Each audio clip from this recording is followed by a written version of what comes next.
Alright, this joint started a lot of controversy. People don't have a sense of humor. It's called open mic addict.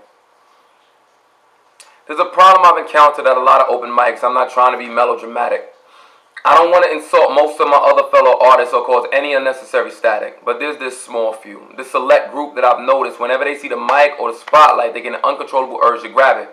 They might think it's spiritual. I'm beginning to think it's habitual because you're an open mic addict. I think that you go through withdrawals if you had to go a whole day without any applause. I realize you don't compliment anybody else's poetry unless their style sounds exactly like yours. You don't really seem to care about the show or the crowd or the format or the time limits. They could tell you to write a poem about the microphone stand. That joint would still last over 5 minutes. You go in deep and you describe every nook and every element and every nuance and every crevice. And you think you're deeper than the rest of us because you use a metaphor, simile, alliteration, or analogy in every sentence. And then you give a look like, my metaphors are better than yours. Like I don't have that capacity. Okay, the mic is like a crack pipe, and when you see it, you act like Pookie in New Jack City. You always got your eyes closed, rolled back in your head like you've been beaming up to Scotty. You the type that'll drop your new shit anywhere, like a child before you teach them to go potty. Come on, real talk, am I lying? You know you've seen the type. The kind of people that read their erotic piece at a youth open mic. The kind of people that obviously copy down a lot of big words that they saw in a thesaurus. Then they give you a bunch of mundane and meaningless metaphors about the birds and the bees and the seas and the trees and the forest. The kind of people you want to hide your microphone from when they walk up in your cipher. The kind of people who have verbal diarrhea and make you wish that they were wearing an oral diaper. The kind of people who claim they write poetry because it's the community that they want to help. Okay, just between you and me, if you wanted to affect your community, then why so many of your poems about yourself? You don't have to say what's on your mind. I can see it in your eyes. The way I rhyme, you do not approve. But the promoter's smiling, people in the crowd are smiling, so I've decided the problem in the situation is you. So I wrote this piece in my defense. It's not a diss, so I'm going to apologize if that's how it seems. I just would love to know how is your insight into the way that I write going to help me realize my dreams. Because you don't even know what my dreams are. I got into poetry because I eventually wanted to write songs. Wasn't looking to be some kind of pseudo-revolutionary using my pen to try to right everybody's wrongs. So I came out and I saw that they were doing things that were positive at the open mic.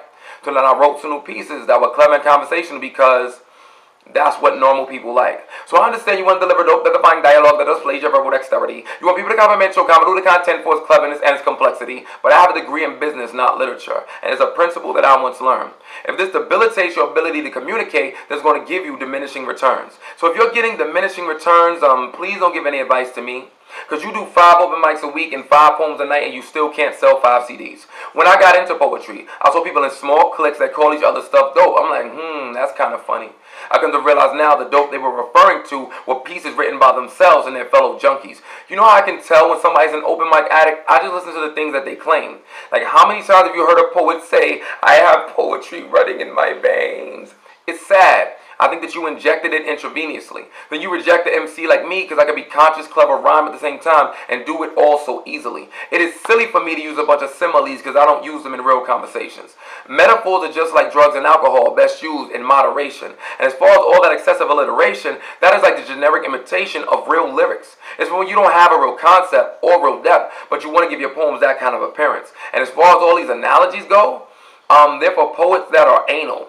For poets that can bend over for other poets and don't find anal to be painful. For poets that can basically have another poet's shit coming out of their mouth and don't find that to be distasteful. I'm kind of happy you don't like my style. Not because I'm pretending I don't like yours. It's a relief and I'm actually grateful. Because I'm fed up with all your rival schools of thought on the best way to write or recite poetry. The only thing you people ever agree upon is the fact that you don't ever agree. So everybody loves what they do, but then they look down on everybody else and they wonder why poets can't promote more unity in the community. It's because they have no real unity amongst themselves. So then the people with the potential to be original never get the chance to show it because they're immediately overwhelmed by waves of peer pressure to conform and perform like the other poets. And I speak the truth and people know it.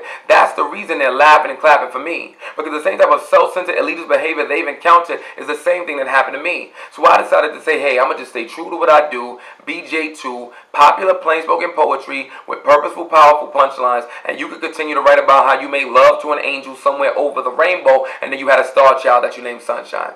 Hey, don't shoot the messenger. Somebody has to say it. You write a poem that adheres to somebody else's formula, we end up hearing a poem that sounds formulaic.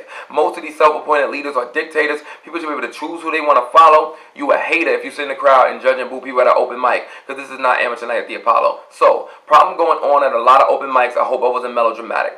First step of getting rid of any addiction is first admitting that you have it. Nice Guy Coalition will be your support group, 12-step program, help you kick the habit, but you need to take the first step and say, hi, my name is, and I'm a recovering open mic addict.